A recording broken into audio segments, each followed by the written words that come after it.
I think that if I have to make a top 5 of the people that I think are the most inspiring when it comes to playing blues in a jazz context or jazz blues, then Oscar Peterson is definitely going to be on it, and he's probably also going to be sort of towards the top of it because his way of using blues and jazz is really fantastic. In this video I'm going to take a look at some phrases from his solo on C-Jam Blues of the Night Train album, which is anyway an amazing record that you want to check out if you don't know it already. And he does a lot of things that you don't hear guitar players do very much, so there's really a lot you can take away from these examples. My name is Larsen. If you want to learn jazz and make music, then subscribe to my channel and click the little bell notification icon so you don't miss anything. This example is the first phrase of the solo, and the way Oscar Peterson is playing the form in this blues, which of course is just a 12-bar blues in C, is that he's added some extra bars for the first few choruses. So for the first, I think, 3 choruses we get sort of a break on 1, then he plays essentially C7 by himself for 4 bars, and then the band enters and they play the entire blues form. Next chorus, same thing, and then later they just go into just playing the 12-bar blues. A thing that's very typical for piano players in general, I think, is that they will repeat things in octaves. So what we have here is a line that has a quite large range, because he starts down here and he moves all the way up to this G 2 octaves higher. Really what is happening is a phrase that's played in the lower octave, and then it's not necessarily completely repeated, but it's very close to being repeated in the higher octave. The phrase itself is pretty much just major pentatonic and then adding a few extra blue notes or leading notes. This is just coming out of the C major pentatonic scale. Then we get the leading notes starting on the minor third. Then again some leading note for the third. And then an enclosure. Then we get a scale run in the major pentatonic scale from C. So, and then again the same movement from the minor third up to the 5th. And this is really kind of close to also the kind of melodies and the kind of phrasing that you'll find with, at least for me, it reminds me of Charlie Parker's opening phrase in Billy's Bounce. So again, using major pentatonic and then adding those leading notes.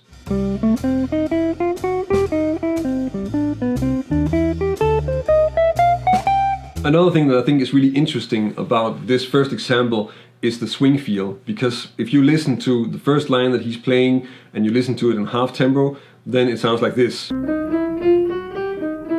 These are even 8th notes, so in this tempo he's playing even 8th notes. But when you listen to the way that I'm playing it, when I'm demonstrating how to play this slower, I'm actually still really playing swing. And that's because swing is something that's depending on the tempo. If the tempo gets higher, you start playing even. And if we listen to Oscar Peterson playing in a more medium tempo on a blues, then he's also playing swing 8th notes like this.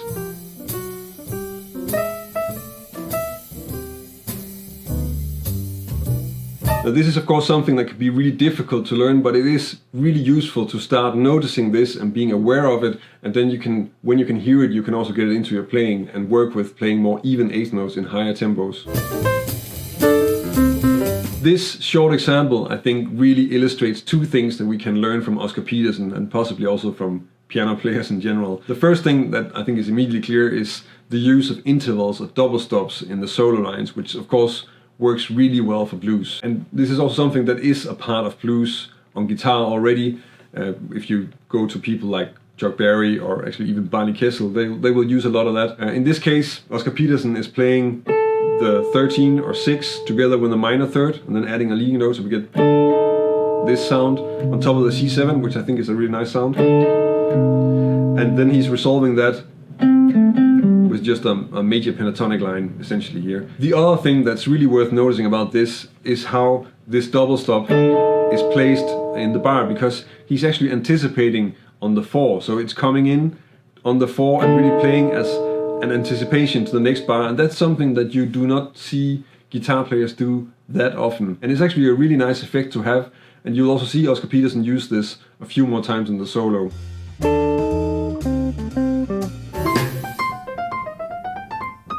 Another thing that I really like about Oscar Peterson's playing on this blues in C is how he's using chromaticism. And I have this example that illustrates that really well, and I think also a later example is really illustrating maybe a more complicated version of that, where he's really using a lot of different chromatic ideas within the lines. When you're playing blues, there's already a lot of chromaticism involved and allowed. That's just within the genre already. But I think here he's really using on the C7 something that sounds a little bit like a turnaround, because we have a melody that's really just a C and then this chromatic walk down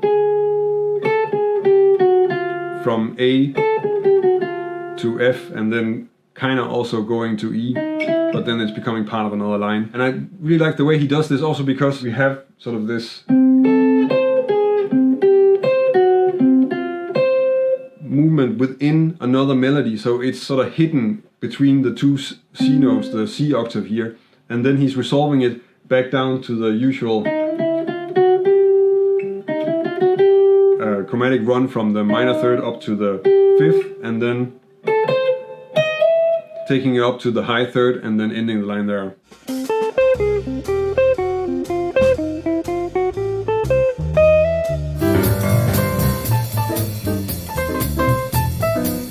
This line is a great example of how you can use the idea of anticipating onto the 4. So not the 4 end, but really going to the 4.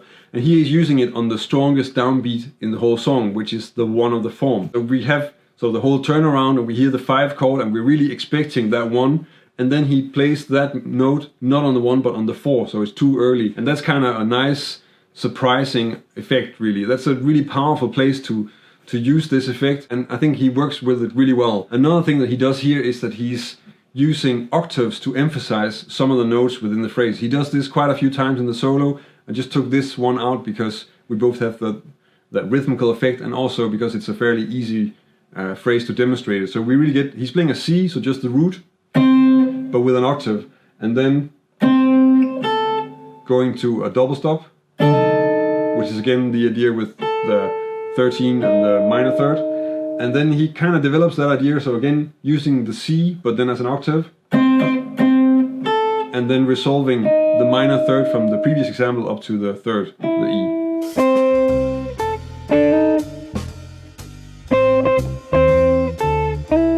The reason that I can keep on making videos every week is that there is a community of people over on Patreon that are supporting the channel. I'm very grateful for that, and if you join us over on Patreon, then I can also give you something in return for your support.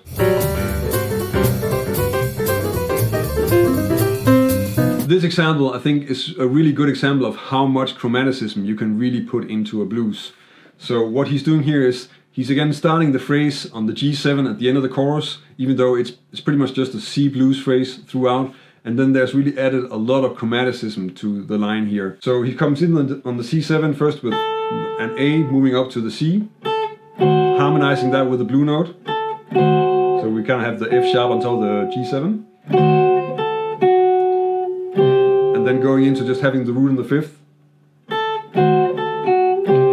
And then he repeats this phrase, but now it's moved in the bar, so it's coming out on the 1 instead of on the 2. And then developing it by playing the 4th interval as a complete leading note, so we have F sharp and B resolving up to G and C. And then the next part is a similar development, so first we get the A again, but now he's kind of shifting the whole thing a half step below, so we first get not an A but an A flat or a G sharp, and then again the leading notes, and then finally resolving that up to the root in the 5th.